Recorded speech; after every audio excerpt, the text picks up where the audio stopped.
اعوذ باللہ من الشیطان الرجیم بسم اللہ الرحمن الرحیم رب اغفر لی وتب علی انک انت التواب الغفور۔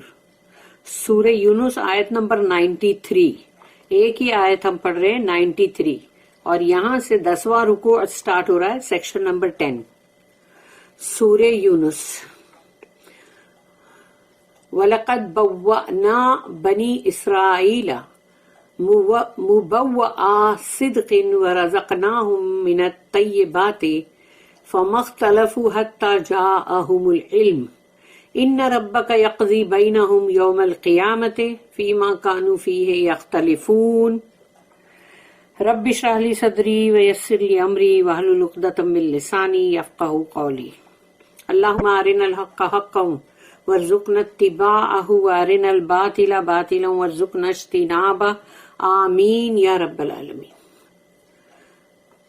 تو سورہ نمبر بول رہی ہوں، سورہ یونس آیت نمبر 93 جو ہے، اس میں اللہ یہ بتلا رہا ہے کہ وَلَقَدْ یقیناً پہلے ہم نے، یعنی وَلَقَدْ بَوَّأْنَا بَنِي اسرائیل، تو ہم نے بنی اسرائیل کو بہت ہی اچھی طرح ان کو، یعنی جیسے کہ سیٹل کروایا، ان کو اچھی رہائش دی۔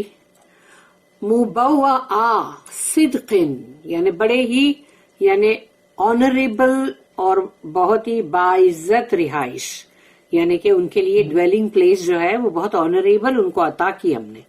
تو یعنی سوچ لو ان لوگ کیا تھے، اور ان کو کہ مطلب یعنی لوگوں کو اب کیا سے کیا مطلب اتنا اچھا ان کو مطلب ملا کہ اللہ کہتا ہے ان کو ہم نے رہنے کی جگہ دی بہت اچھی، اور ان کو سیٹل کیا۔ وَرَزَقْنَاهُمْ، اور ہم نے ان کو رزق عطا کیا، یعنی کہ ان کو اللہ نے مطلب جو ان کو رزق جو ہے وہ پرووائڈ کیا اللہ نے، من الطیبات، یعنی بہت ہی پاکیزہ رزق، اچھا یعنی کہ طیب رزق اللہ نے ان کو عطا کیا۔ فَمَا اخْتَلَفُوا حَتَّى جَاءَهُمُ الْعِلْمُ، تو جب ان کے پاس علم آ چکا، یعنی کہ ان کے پاس تورات آ گئی، علم آ گیا، تو اب علم آنے کے بعد انسان کو اور امپروو ہونا چاہیے کہ ڈپروو، یعنی اس کے اندر اور بھی مطلب علم آنے کے بعد انسان اور بھی اس میں اچھائی آنی چاہیے۔ تو اب وہ لوگ اختلاف میں پڑ گئے، یعنی کہ مطلب وہی جو ایک دوسرے کے ساتھ میں کوئی نہ کوئی چیز کو لے کے اختلافات کھڑے کرو، اور پھر مطلب ایک پارٹی الگ بن جاؤ، پھر دوسری پارٹی الگ بنو، ایسا کرتے کرتے کرتے کرتے اتنے حصے بکھرے کر لو کہ مطلب سب اسکیزم میں پڑ جاؤ، یعنی کہ فرقہ بنا لو، فرقہ پرستی۔ تو یہ چیز انہوں نے کی کہ وہ لوگ اتنے اختلاف میں پڑ گئے، جبکہ ان کے پاس علم آیا، تو علم آنے کے بعد انسان کو اختلاف میں نہیں پڑنا چاہیے۔ تو اب دیکھو یہودی جو ہے ان کے 73 ہے فرقے، 71 ہے، شاید 71 ہے، اور کرسچنز کے 72 ہے، اور اسلام میں شاید 73 ہوں گے، ہاں اسلام میں 73 ہوں گے، کہ یعنی یہی تو چیز ہے نا جو رسول اللہ صلی اللہ علیہ وسلم نے فرمائی تھی کہ مت کرو فرقہ پرستی۔ تو اس طرح سے مسلمانوں میں بھی یہی ہے کہ اب تو ادھر ایک ٹکڑا الگ ہو جاتا ہے، پھر وہ الگ ہو جاتا ہے، پھر یہ الگ ہو جاتا ہے، تو اس طرح سے بہت سارے فرقے بن جاتے ہیں، اور سب اپنا اپنا بس جو فالو کر رہے بس ہم وہی فالو کریں گے، ختم۔ تو یہی چیز یہودیوں نے بھی کی، اور ان کے بھی اختلافات بڑھتے چلے گئے علم آنے کے بعد۔ تو فَمَا اخْتَلَفُوا حَتَّى جَاءَهُمُ الْعِلْمُ، کہ علم آنے کے بعد ہی ان میں اختلافات بھی بڑھ گئے۔ واہ!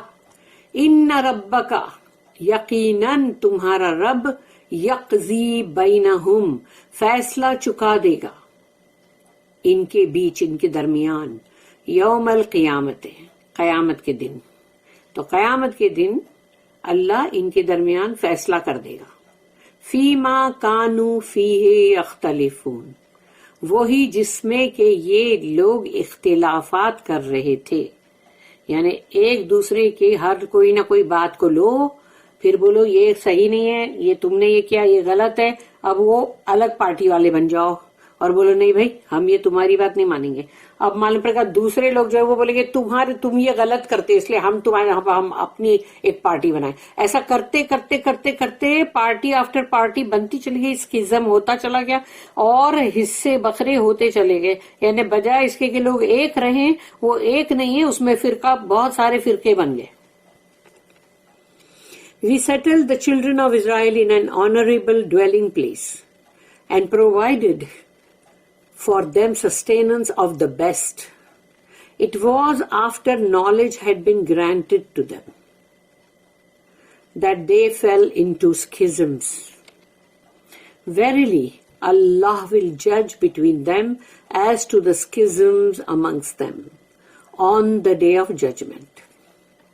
اس کی ایک نوٹ ہے 1474.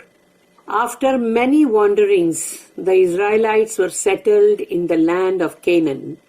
یعنی ان لوگوں کو پہلے تو خوب بھٹکنا ہی تھا ان کے نصیب میں، کیونکہ وہ لوگ کافی بھٹکے نا، کیونکہ ان لوگوں کے اندر جو چیز تھی جو وہ مطلب ہر بار کچھ نہ کچھ موسیٰ علیہ السلام کے اختلاف کرتے تھے یا بات نہیں ان کی ماننا، تو اس طرح سے کرتے کرتے ان کو بھٹکنا نصیب میں آیا، اور وہ بھٹکتے بھٹکتے اب اللہ نے ان کو کنعان جو جگہ تھی جو بہت ہی زرخیز اور بہت ہی زبردست جگہ، جس کو کہ وہ لوگ ایگزوڈس جو ہے 3 میں اس کی ورس نمبر 8 میں ان لوگ نے اس کو کہا ہے it is described as a land of flowing with milk and honey, یعنی کہ دودھ اور ہنی وہاں پر بہتے ہوئے. یعنی کہ اس کا مطلب سوچ لو کہ وہاں کے مطلب جو گائیں ہوں گی یا جو مطلب وہاں پر شہد کتنا ہوگا جھاڑوں پہ، پھولوں کا سب.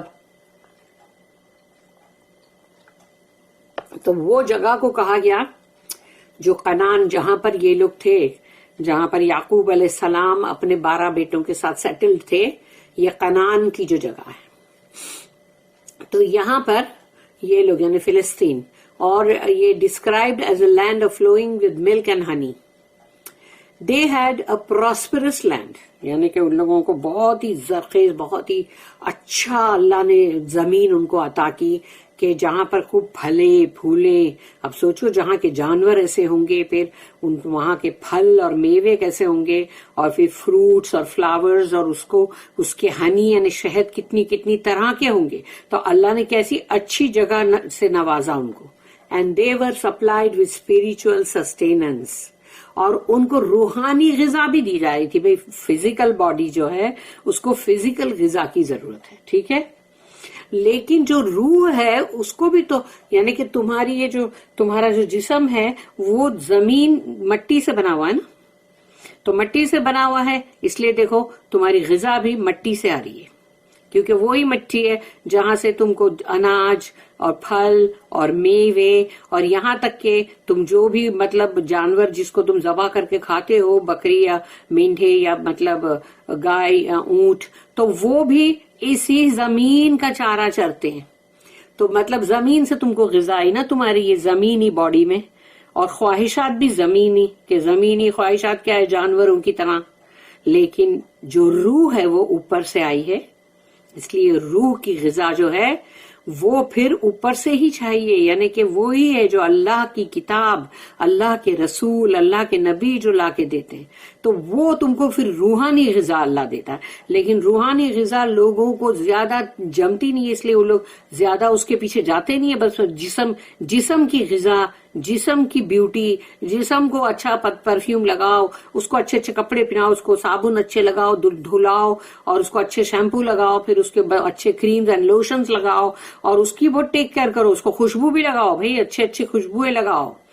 تو یعنی کہ تم جسم کی جو یہ مٹی ہو کے مٹی میں مل جانے والا ہے نا، تو اسی جسم کی اتنی کیئر، لیکن اندر روح جو ہے وہ بھوکی ہے، پیاسی ہے، اس کی کوئی کیئر نہیں. تو وہ روح کی بھوک اور پیاس اللہ مٹاتا ہے جب اللہ اپنے رسولوں کو بھیجتا ہے اپنے پیغام کے ساتھ، جیسے تورات، انجیل، پھر زبور اس سے پہلے، اور بھی جو آئی ہوں گی، صحف ابراہیم و موسیٰ آتا ہے جو، تو اس میں بھی ہے. لیکن اور اب ہمارے لیے جو ہے رہتی دنیا تک قرآن. تو یہ قرآن اللہ نے ہماری روح کی غذا بھیجا ہے، اور یہ آسمان سے آئے گی کیونکہ روح آسمان سے آئی ہے. تو اس کو بھوکا پیاسا مت رکھو، اس کی بھی کیئر کرو، اس کو بھی غذا دو. تو اللہ نے وہ غذا کا بھی خیال رکھا کہ نہیں ان کے لیے مطلب اتنی اچھی زمین کنعان کی دی گئی ہے، کنعان اور کینن، اور یا پھر اس کو مطلب اسی طرح سے مطلب پروناؤنس کرتے الگ الگ مطلب اس میں، اور وہاں پر اتنا دودھ اور شہد یعنی کہ جس کے یعنی کہ جو بہ رہا ہے یعنی وہاں پر، تو سوچو اوور فلو ہو رہا ہے وہاں پہ، تو وہ چیز تم کو عطا کیا اللہ نے، تو سوچو وہاں کے میوے کیا ہوں گے، وہاں کے پھل کیا ہوں گے، تو ویسا تم کو عطا کیا، لیکن ساتھ ہی اللہ نے نیگلیکٹ نہیں کیا تمہاری روح کو. They were supplied with spiritual sustenance by men sent to deliver Allah's message. تو جب اللہ نے وہاں پر ان کے نبی رسول جو ہے وہ آتے چلے گئے، بنی اسرائیل کی قوم میں آتے چلے گئے، تاکہ ان کی روح کی پیاس کو بھی مٹائی جائے، ان کی روح کی بھوک کو بھی مٹایا جائے، اور خالی دنیا کے بن کے زمین کو چپک کے مت بیٹھ جاؤ زمینی خواہشات کو لے کے، کیونکہ زمین تو اپنی تم ڈیمانڈ کرے گی، یہ خواہش ہے، یہ خواہش ہے، پوری کرو، یہ خواہش اچھا کھانا چاہیے مجھے، نہیں مجھے یہ چاہیے، مجھے فلانا آرام چاہیے، تو یہ سب چیزیں تم کو زمینی خواہشات ہیں. اور اللہ جو ہے وہ روح کی غذا جب دیتا ہے تو وہ روح کی ہوتی ہے جس میں انسان کو اصلی تسکین ملتی ہے اور جو آخرت کے لیے ہوتی ہے. تو اللہ نے تو وہ چیز کا بھی دھیان رکھا اور ان کو برابر خیال رکھا اور ان کو دیا بھی. They should have known better than to fall into disputes and schisms.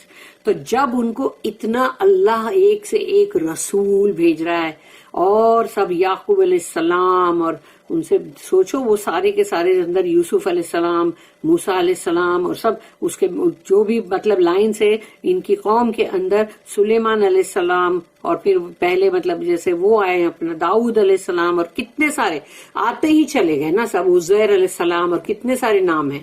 تو وہ سب آتے چلے گئے ایک کے بعد ایک، ایک کے بعد ایک.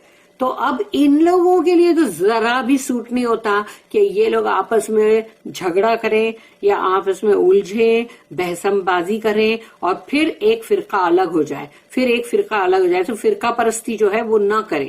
یعنی ان کے لیے تو بالکل بھی سوٹ نہیں ہوتا کہ جس کے پاس اللہ کے رسول آ رہے ہیں، نبی آ رہے، ان کو تو اور بھی یہ چیز سوٹ نہیں ہوتی. They should have known better than to fall into disputes and schisms.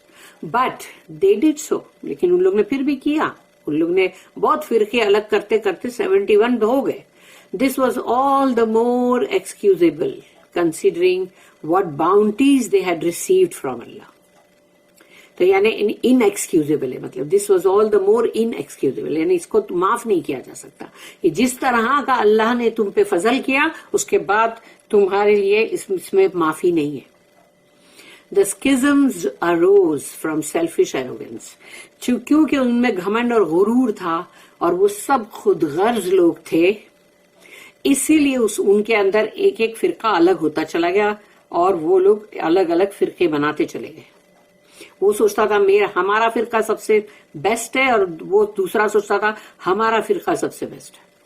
And اللہ ول جج between them on the day of judgment.